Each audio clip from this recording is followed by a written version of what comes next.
आप देख रहे हैं न्यूज एक्सप्रेस और मैं हूं आपके साथ कविता राणा।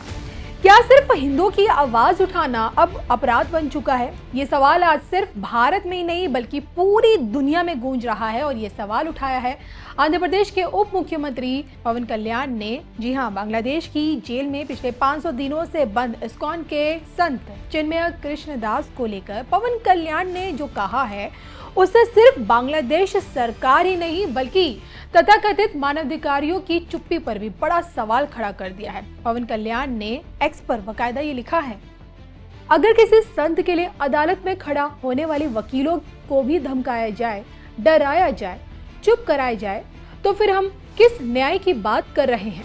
सोचिए, एक संत जो भगवा वस्त्र पहनता है, जो आध्यात्मिक प्रवचन देता है, जो अल्पसंख्यक हिंदुओं के अधिकारों की बात करता है, वो आज जेल में है और सिर्फ जेल में नहीं है बल्कि ऐसे माहौल में है जहां उसके लिए लड़ने वाले वकील भी सुरक्षित नहीं है।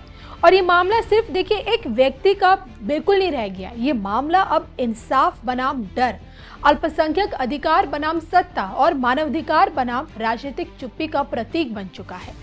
जानकारी देते चले तो चिन्मय कृष्णदास बांग्लादेश में इस्कॉन के सबसे बड़े प्रचारक हैं और उन पर यह आरोप लगा कि नवंबर 2024 में आयोजित एक रैली के दौरान बांग्लादेश के राष्ट्रीय ध्वज का अपमान हुआ है और उसके बाद 25 नवंबर 2024 को उन्हें गिरफ्तार कर लिया गया और राजद्रोह जैसे गंभीर आरोप लगाए गए और तभी से वो जेल में बंद है।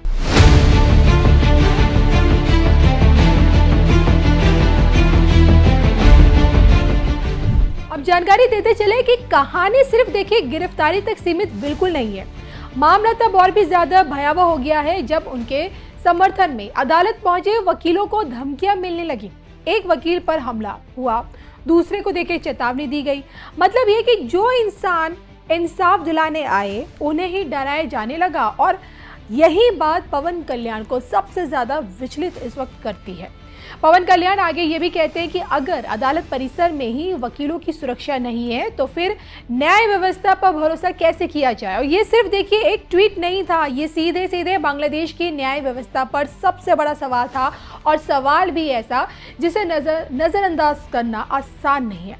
पवन कल्याण ने पूछा है कि क्या बांग्लादेश में हिंदुओं के अधिकारों की बात करना ही उनका सबसे बड़ा अपराध था? अब इस सवाल का जवाब सिर्फ बांग्लादेश सरकार को ही नहीं बल्कि उन अंतर्राष्ट्रीय संगठनों को भी देना चाहिए जो दुनिया भर में मानवाधिकार की बात करते हैं। लेकिन देखिए, जब हिंदुओं पर अत्याचार की खबरें आती हैं तो उनकी आवाज अचानक धीमी पड़ जाती है।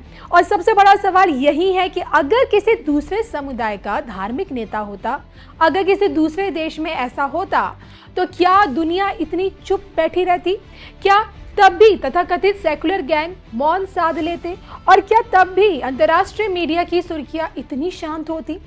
पवन कल्याण ने इसी चयनात्मक संवेदनशीलता पर हमला बोला है।